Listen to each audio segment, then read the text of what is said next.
Hello, magandang araw po sa inyong lahat. Paano nga ba maiwasan ang pagkalugi sa isang negosyo? Pag-usapan natin ito katapos ng intro.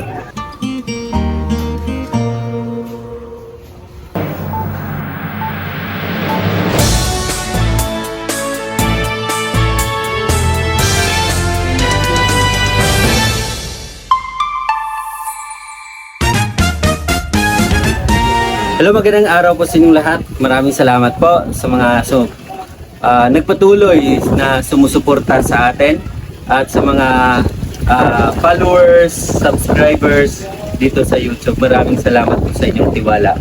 So ngayon po sa video ito, ginawa ko po itong video na to para po sa lahat na nagbabalak na magnegosyo at nagkasisimula pa lang po sa negosyo. Ito po ay para sa lahat. Okay. So, paano nga ba maiwasan ang pagkalugi sa negosyo? Alam natin na bago tayo magsimula sa negosyo, minsan, dahil sa excitement natin, parang naha-hype tayo. Hype tayo na simulan ang isang negosyo. Pero meron pong mga experience minsan na talagang excited ka. At lahat ng lakas mo, lahat ng puhunan mo, lahat ng source mo ay binuhos mo na sa isang negosyo. Kaya minsan yung iba ay talagang discouraged na at parang nawala ng gana dahil nawala na yung pinaghirapan nila. So ngayon po, sa video ito, isi-share ko sa inyo itong simpleng idea lang po kung paano maiwasan ang pagkalugi. Okay, pero una, isi-share ko sa inyo itong mga dahilan kung bakit nalulugi ang isang negosyo. Una sa isang dahilan ay mismanagement. Minsan, kailangan natin na mag-focus sa ating negosyo. Kailangan nating pukusan ito, bigyan ng oras, bigyan ng halaga itong negosyo na sinimulan mo. Dahil kung hindi mo siya pagfokusan, hindi mo siya bigyan ng oras at pagmamanage nito, ay talagang mawawala ang negosyo mo. Pangalawa is kulang sa kaalaman. Kapag kulang tayo sa kaalaman sa isang negosyo, parang pumasok tayo sa isang giyera na hindi tayo nakapag-training. Tama po.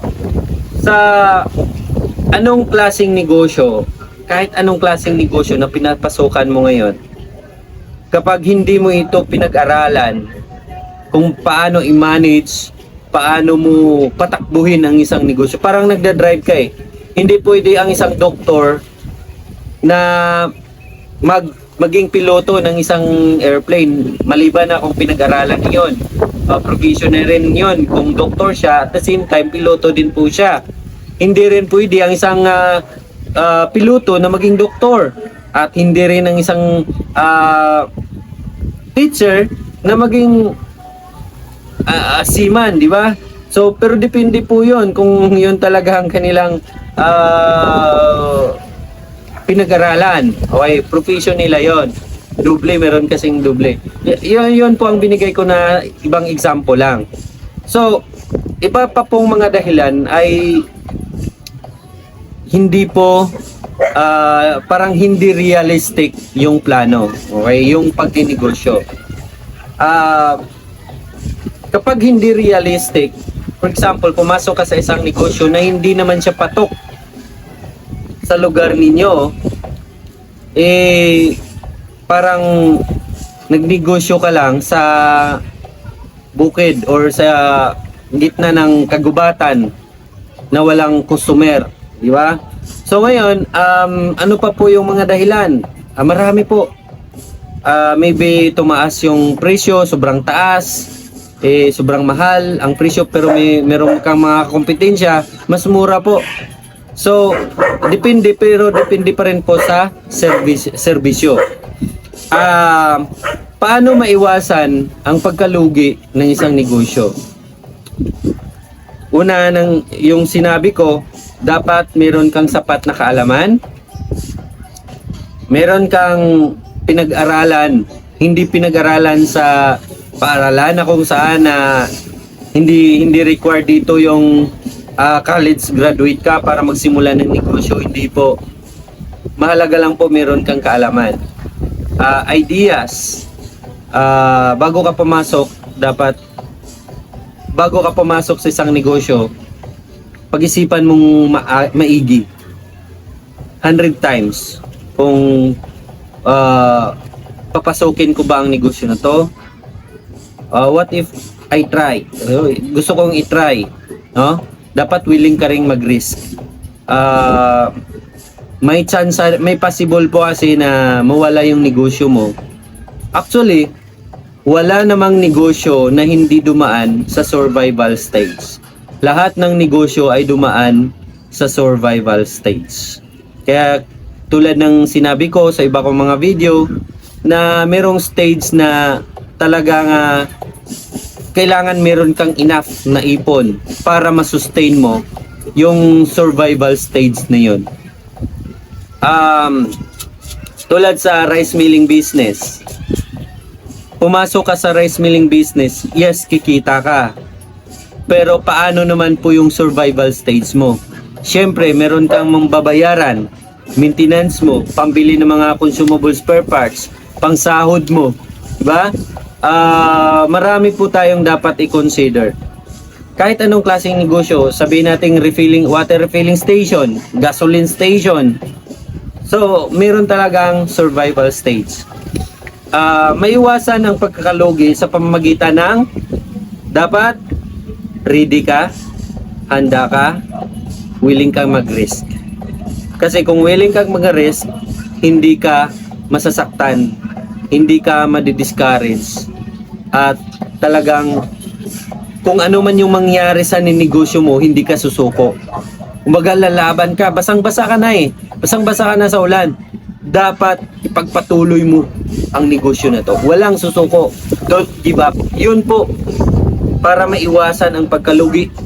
Yun po ang una. Pangalawa is lakasan mo. Lakasan mo yung sarili. Lakasan mo ang paniniwala mo sa Panginoon. Lakasan mo ang paniniwala mo rin sa sarili mo na kaya mo to dahil sa tulong ng Panginoon. Yun, any kind of business, if you have faith, sigurado aangat ang buhay mo, aangat ang negosyo mo. Dapat faithful ka.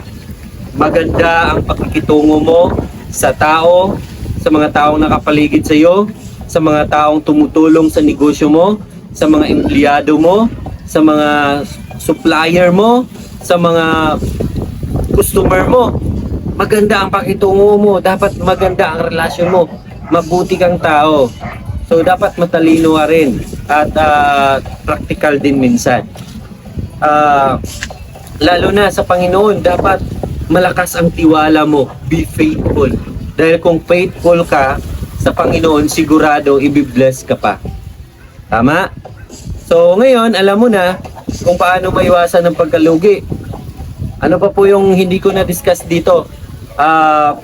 Kung ano man yung sa rice milling kasi rice milling yung pinaka needs natin dito.